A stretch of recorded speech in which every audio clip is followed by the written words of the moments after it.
Γεια σας! Στο προηγούμενο βίντεο αναφέρθηκα συντόμως στο στρες και το αυτόνομο νευρικό σύστημα και πώς αυτά επηρεάζουν το νοσοποιητικό και τη γενικότερη κατάσταση της υγείας μας.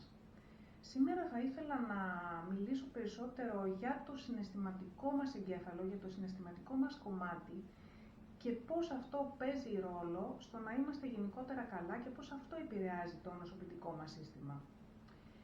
Έχουμε αυτή την πανδημία, ο COVID-19, όπου όλοι ζούμε σε αυτούς τους ρυθμούς και μας έχει γίνει ξεκάθαρα σαφές τι πρέπει να κάνουμε σε πρακτικό επίπεδο, σε φυσικό επίπεδο. Δηλαδή, να πλένουμε τα χέρια μας, να αερίζουμε τα ρούχα μας, να κρατάμε κάποιες αποστάσεις κτλ.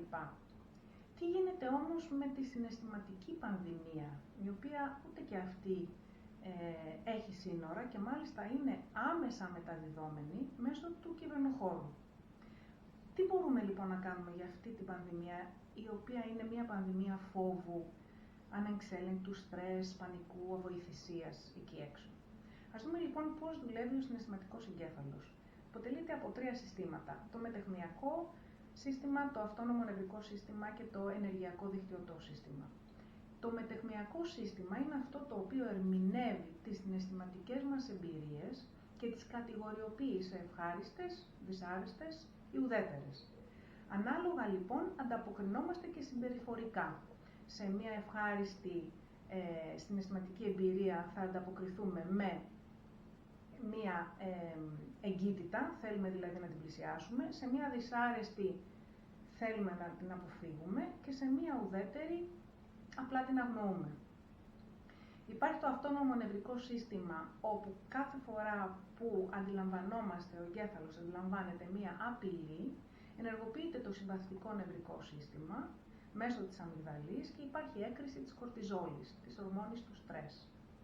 Και υπάρχει και το ενεργειακό δικτυωτό, το οποίο ενεργοποιεί το φλοιό και μας βοηθάει έτσι ώστε να ερμηνεύουμε τα συναισθήματα με τον πιο ορθολογιστικό τρόπο με τον οποίο θα μπορούσαμε να το κάνουμε. Τι γίνεται λοιπόν? Ας δούμε τα αρνητικά συναισθήματα. Τι γίνεται με τη βιολογία των αρνητικών συναισθημάτων?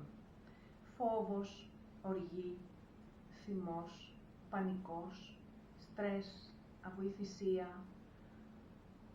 ντροπή, ενοχή. Έτσι όλα αυτά είναι αρνητικά συναισθήματα.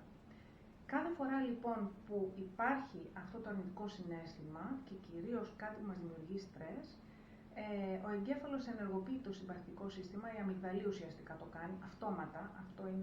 Αυτός είναι ένας αρχαίγονος μηχανισμός, έτσι δουλεύει.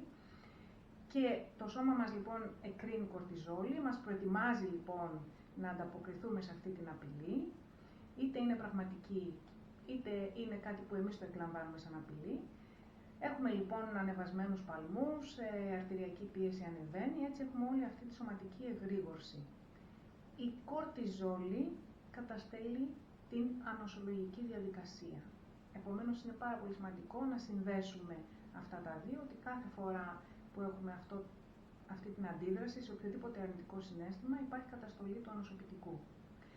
Τι γίνεται με τα ευχάριστα συναισθήματα? Όπως είναι η ενσυναίσθηση, η καλοσύνη, η χαρά, η αγάπη, η συμπόνια. Εκεί λοιπόν έχουμε την έκρηση της οξυτοκίνης, η οποία είναι η ορμόνη του έρωτα και της αγάπης. Κάθε φορά που μας αγκαλιάζει ένα αγαπημένο πρόσωπο υπάρχει η οξυτοκίνη και κάθε φορά που νιώθουμε ότι μας αγαπούν υπάρχει η έκρηση αυτής της ορμόνης.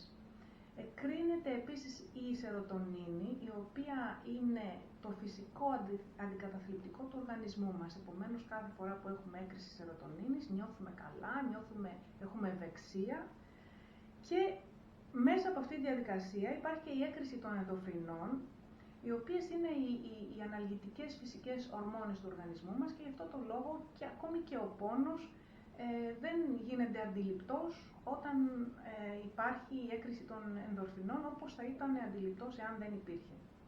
Βλέπουμε λοιπόν ότι είναι πάρα πολύ σημαντικό να δημιουργούμε ευχάριστα συναισθήματα και να τα μεταδίδουμε. Επομένως, σε τι θα ωφελήσει κάποιον να ξέρει πόσοι είναι οι νεκροί στην Ελλάδα, στην Ιταλία, τι γίνεται κτλ. Δεν ωφελεί, γιατί δημιουργεί αυτό το συναίσθημα του πανικού έτσι, και του ανεξέλεγκτου στρες, επομένως έκρηση κορτιζόλης, καταστολή του ανοσοποιητικού. Ας βοηθήσουμε λοιπόν αυτή την πανδημία των συναισθημάτων να γίνει πανδημία θετικών συναισθημάτων, αγάπης, συμπόνιας, ενσυναίσθησης. Είναι πάρα πολύ σημαντικό να κρατήσουμε επαφή, κοινωνική επαφή με τους ανθρώπους, τους οποίους μπορεί να μην έχουμε σε φυσική παρουσία κοντά μας, αλλά είναι σημαντική. Γιατί αυτό το social distancing δεν είναι ακριβώς κοινωνική απομόνωση, είναι φυσική απομόνωση. Επομένως, ας κρατήσουμε την κοινωνική σύνδεση, το κανάλι αυτό της κοινωνικής σύνδεσης ανοιχτό, μέσω του τηλεφώνου, να μιλάμε με τα αγαπημένα μας πρόσωπα, να γελάμε. Υπάρχει το Skype, έτσι να έχουμε και επαφή βλεμματική, να βλέπουμε τον άλλον. Είναι πάρα πολύ σημαντικό να κρατήσουμε αυτό το κανάλι επικοινωνίας ανοιχτό. Είναι επίσης πολύ σημαντικό να φροντίσουμε να απομακρυνθούμε από τις τηλεοράσεις και όλο αυτό το πανικό που γίνεται αυτή τη στιγμή στα κανάλια, ακόμη και στα κοινωνικά μέσα, όπως είναι το Facebook και τα λοιπά, με τις αναρτήσεις των μεθ, με τους ανθρώπους αυτούς με τις στολές και τα λοιπά. Αυτό δεν μας βοηθάει σε τίποτα. Το είδαμε, το γνωρίσαμε, το ξέρουμε, ας εστιαστούμε κάπου αλλού. Είναι επίσης πάρα πολύ σημαντικό να αποδεχτούμε την κατάσταση. Αυτή είναι η κατάσταση, έτσι. Είμαστε σε μια κοινωνική απομόνωση.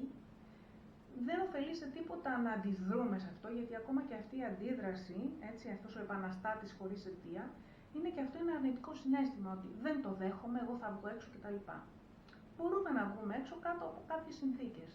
Ας αποδεχτούμε λοιπόν ότι αυτός είναι ένας τρόπος με τον οποίο μπορούμε να βοηθήσουμε την ανθρωπότητα, να σώσουμε τον συνάνθρωπό μας, να σώσουμε τους δικούς μας ανθρώπους και να κάνουμε το καλύτερο που μπορούμε έτσι ώστε να μετατρέψουμε αυτή την εμπειρία σε μια θετική εμπειρία και την πανδημία του φόβου και του στρες να τη γυρίσουμε σε μια πανδημία ευχάριστων συναισθημάτων, έτσι. Με το να εκφράζουμε κάτι που είναι όμορφο, να αναρτούμε χαρούμενες και αστείες, να κάνουμε αναρτήσεις χαρούμενες και αστείες και γενικώς να κρατήσουμε το κοινωνικό κανάλι επικοινωνίας ανοιχτό με τους δικούς μας ανθρώπους και να εκφράσουμε την αγάπη μας, να δείξουμε την καλοσύνη μας με κάποιο τρόπο, να έχουμε συναίσθηση και συμπόνια. Είναι πάρα πολύ σημαντικό να κρατήσουμε αυτά τα θετικά συναισθήματα όλοι ζωντανά. Σας ευχαριστώ.